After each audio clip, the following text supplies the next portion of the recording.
Santa Clarita's hometown station, AM 1220 KHTS.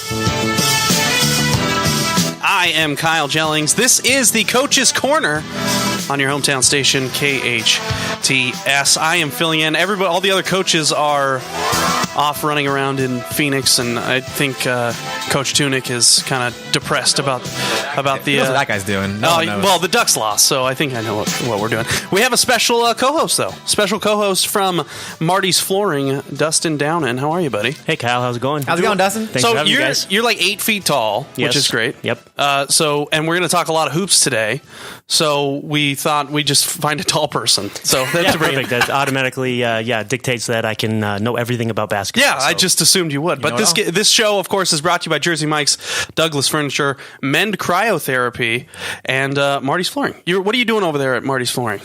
I kind of run the day-to-day operations, and then I do the sales, meet the customers, customer service. I kind of go front end to the back end. I think that's everything. Yes. I think that's everything. So get over there to Marty's Flooring. Thanks for stopping by the way. Thanks for filling in. Appreciate it. Thanks for having me. We're going to start things. Actually, we're going to run down. We're actually going to talk with David Vassay. Dodger Baseball starts today. David Vassay is the host of Dodger Talk and the Dodgers beat reporter for AM 570 LA Sports, which is the flagship station. We are an affiliate here at your hometown station, KHTS. So we'll get that in the second segment. That's our backstory this show. This is, again, Coach's Corner. But we're going to talk a little hoops a little bit later. We have the national championship game tonight. There was the huge storyline is the UConn women, and we'll get to that in just a minute. However, let's run down local sports. A lot of baseball this weekend. Obviously, we have the big story is Canyon getting their first win. 1-13. Yeah, so we have Justin Powell. He's our KHTS sports director. And how do we do this weekend? What's going on? So it's now spring break for all the high schools. So during spring break, the Foothill League actually goes on break as well for baseball and softball. So of course, during that time, it's heavy tournament baseball. Okay. Now we got all the schools across the Southern California. Some are down in LA, some are out here. But a lot of tournament baseball, and they're playing actually right now today. They're playing now, and they played on Saturday. And Saturday was, like we saw, a Foothill League sweep. Yeah, it's looking good. Canyon gets the win over Ramona, 7-5, and actually that's their first win of the year, which is kind of upsetting for a Canyon alum like myself. Dramatic fashion, though. I mean, they scored 3 in the top of the 7th. Oh, nice. To come from down, what was that, 5-4? Nice. So that's cool. Good for them. They've had struggles scoring runs. They've had struggles across the board. I mean, they don't hit the ball well at all. I think they're well below 200 as a team. Oh man! And their best pitcher, Matt Serrano, he's pitching too many. He's just pitching too much. Yeah, gotcha. So they have issues there, but they got to win, so that's good. West Ranch beats University 8-1 this weekend, and the Wildcats are that's now they're not a surprise. Obviously, West Ranch and Valencia are the two best teams in the area. A lot of kids going to college there. Besides Hart, a lot of college baseball players. But exactly so. More of the stories have been about Valencia because they have 4 guys that are going to be playing probably right away. And West Ranch doesn't. They have a couple guys, but just not near the level of the caliber that the Valencia guys do. So they beat them last week, and they're on a 9-game winning streak now. And so West Ranch is the Wildcats. Yeah. Oh wow! So now the stories are starting to shift towards Timmy Jostin, who's one of their best players, and the Wildcats. So that's pretty interesting. That's pretty awesome. All right, Golden Valley gets the win also over, what is this, Milliken? Yeah, Milliken. Milliken? Okay. There's a couple Millikens. There's a Milliken with an A and one with an E. Is this Milliken or Milliken? That's Milliken. Okay. Though, but yeah. So Milliken beat the Grizzlies. Ha! Got him. That was terrible. I'm sorry. Hey, it works. I apologize. But they get the victory 9-2 over Milliken. Valencia beats Laguna Beach 5-1. Saugus beats San Juan Hills 4-1. And your alma mater, Dustin. Hart High School, alma mater. I failed to mention that you're a local guy. But they win 5-1. So we're looking at Valencia, West Ranch, and Hart. And Hart's playing pretty well. Saugus is playing pretty well also. So what's interesting about Saugus is their best players are sophomores. They have a lot of sophomores, so they're going to be pretty good. That's trouble. Very that's soon. Trouble for the rest of the Foothill League. And a lot of their pitchers are sophomores. So a guy named Brandon Cruz and a couple other guys. And so they're good, but they're not quite there yet. They're still kind of figuring their way out. They'll be better in a couple of years. But Hart's on a 6-game streak themselves. Okay. So it's basically those 3, the normal 3: Valencia, West Ranch, and Hart. But yeah, don't count out Hart because they're on a streak of their own. So should be interesting when Foothill League resumes next week. Today's schedule: Hart taking on Gar. West Ranch is taking on Canyon of Anaheim Hills. Canyon is taking on Peninsula. Saugus is playing Woodbridge. Golden Valley is JW North against JW North, and Irvine is taking on Valencia. And those are all going right now, this tournament style, so they're going to be playing pretty much their couple games. So those are going on. You can read the full sports report. Go to hometownstation.com. Justin Powell has a daily Monday through Friday sports report and some special stuff on the weekends as well, coverage there. But go follow at KHTS Sports as well. And check out Justin's sports report. You can hear it on the air and at hometownstation.com. This is the Coach's Corner. We talk local sports and we also talk national sports. The big story from this weekend, it's kind of two storylines written into one. Women's basketball, which not a lot of coverage for women's basketball, just in general. No. However, the women's NCAA, South Carolina beat Mississippi State. However, I would say the bigger story is that Mississippi State beat UConn. Now, UConn, let me paint the picture here for you.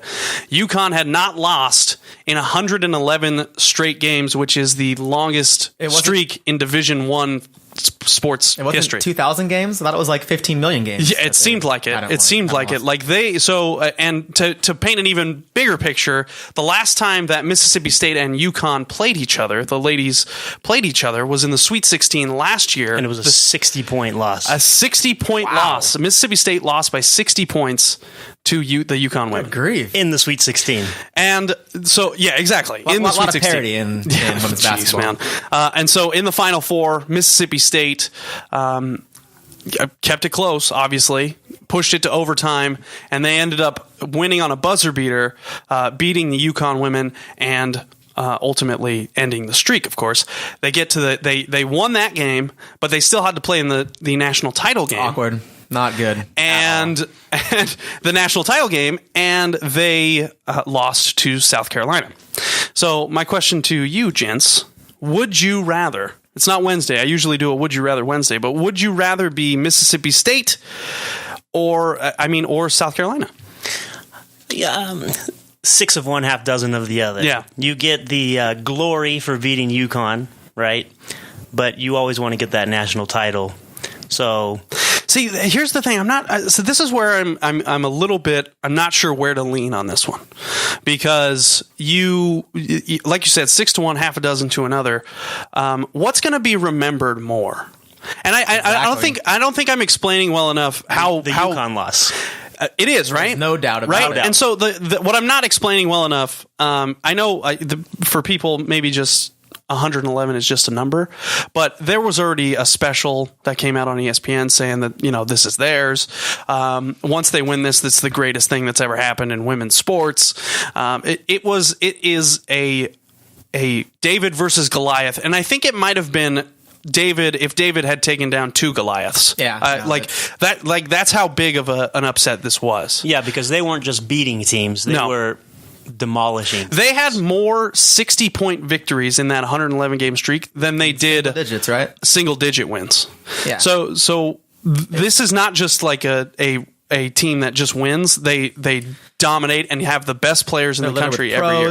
They have the best recruiting class, I think, 10 years in a row. Always. Oriama is. I mean, it's just they have a monopoly on women's college basketball. Yeah. It's very obvious. So, however, how do you feel if you're Mississippi State right now?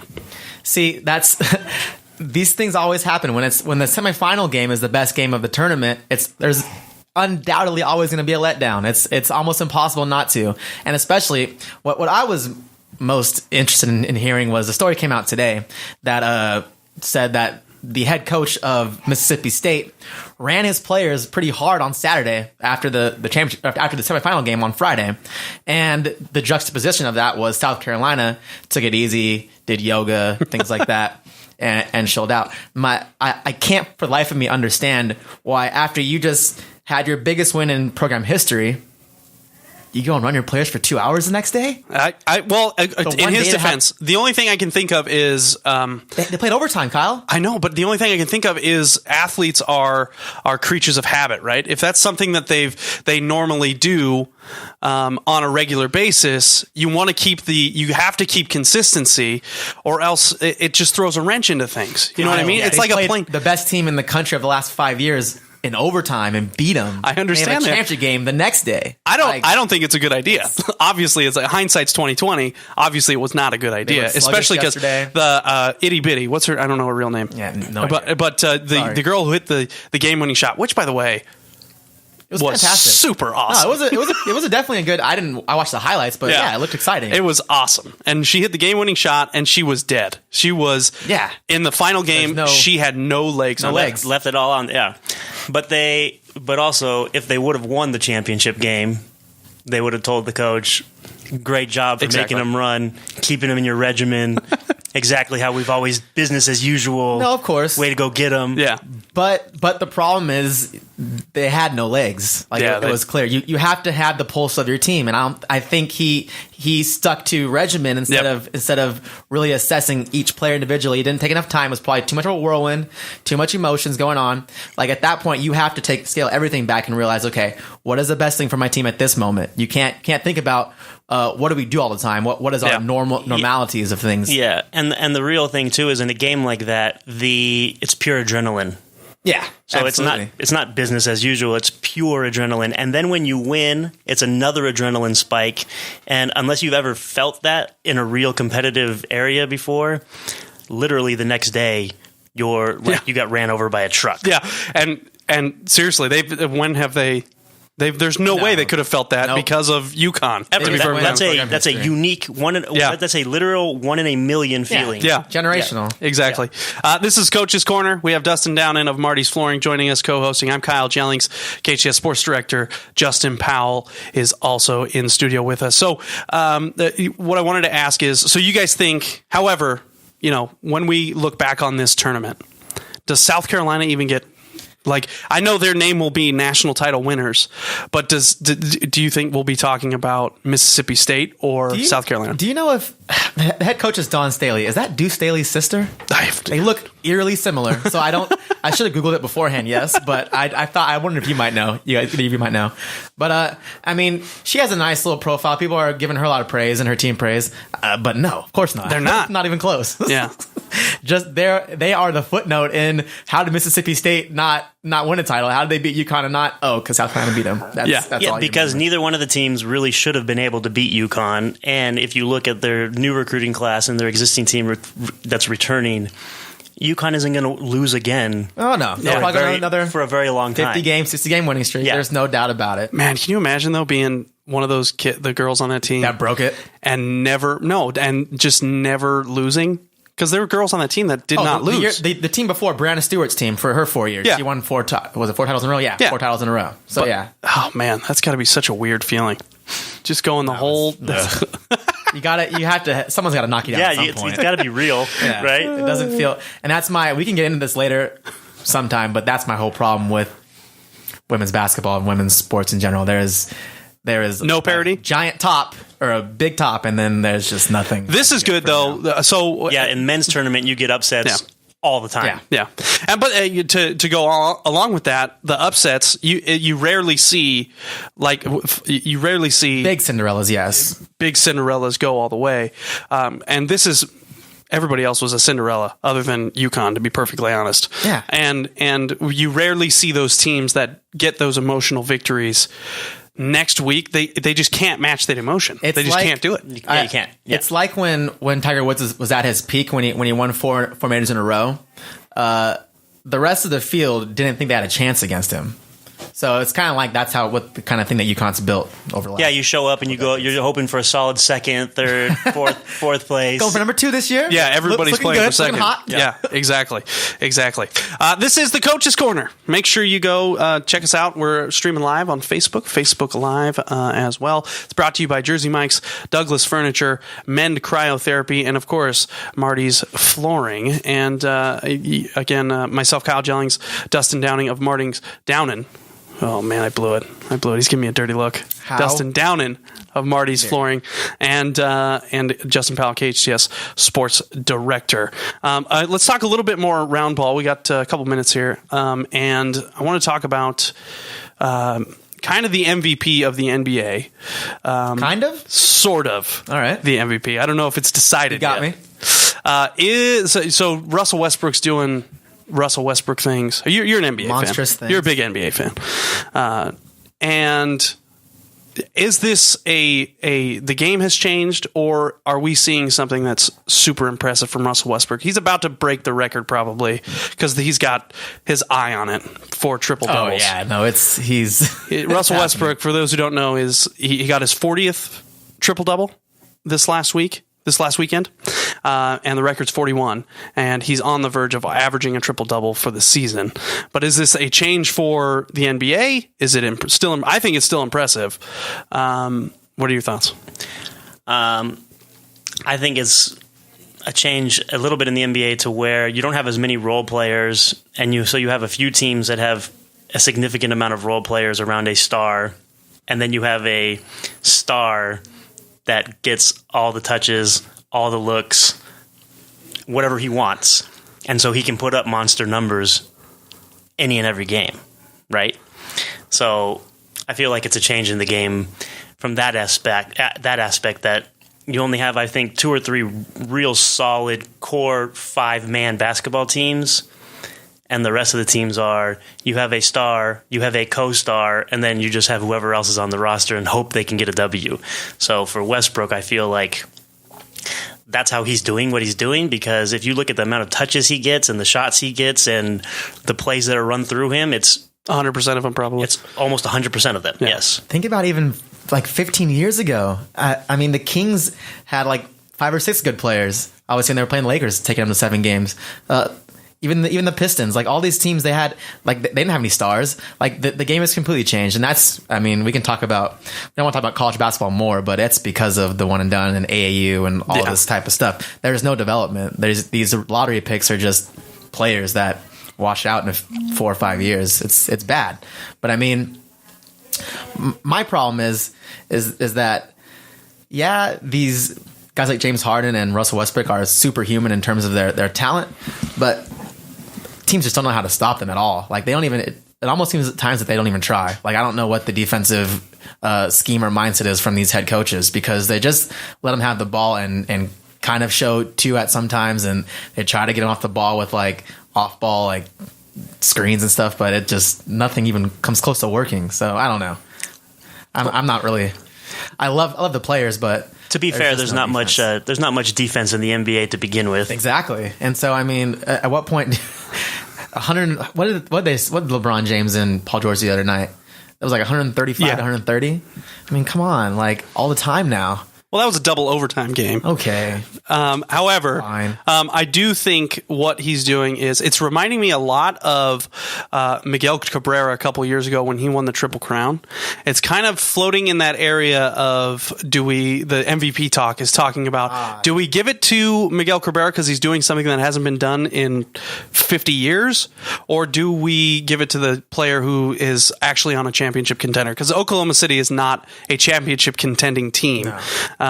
But what Russell Westbrook is doing is something that hasn't been done in a really long time. So that's why, for me, I give the MVP edge to James Harden, because I think he has a legit shot at winning the title. These advanced metrics type things, which I don't know enough about. But yeah, I mean, James Harden is even on a team that's honestly comparable to Russell Westbrook's. There are not a lot of good players on Houston, and they're not winning the title either. So I think they have a better shot than OKC if there's like an injury Who's or something. The title this year? I go. It's a West Coast team for sure. It's either going to be the Spurs or the Warriors. Okay. For me, I honestly think if the Cavs and Golden State meet in the finals, I think the Cavs win. Mm-mm. Really? And I think it's in between the ears. I think that's why. I think the Cavs are totally in their heads. That's what I think. But I'm allowed to have my opinion, Dustin. No. Do you think they're in Kevin Durant's head, though? Oh, yeah. Yeah. Oh, yeah. So I think, if they make it to the finals, you're going to see Kevin Durant play like he's never played before. Because he's actually going to have the first time. Well, he's going to have open looks, which will help. That will help him play like he's never played before. He's going to have the first time ever where he's going to go in going, hey, I think we can win. Yeah. As opposed to, hey, I hope we can win. Yeah, exactly. Right? Yeah. All right, this is the Coach's Corner. We're going to take a quick break. We have David Vassay coming up next. Justin and I actually were able to catch up with him, and he was talking spring training stuff and future Dodger baseball stuff. So we're going to talk with him. This is the Coach's Corner on your hometown station, KHTS.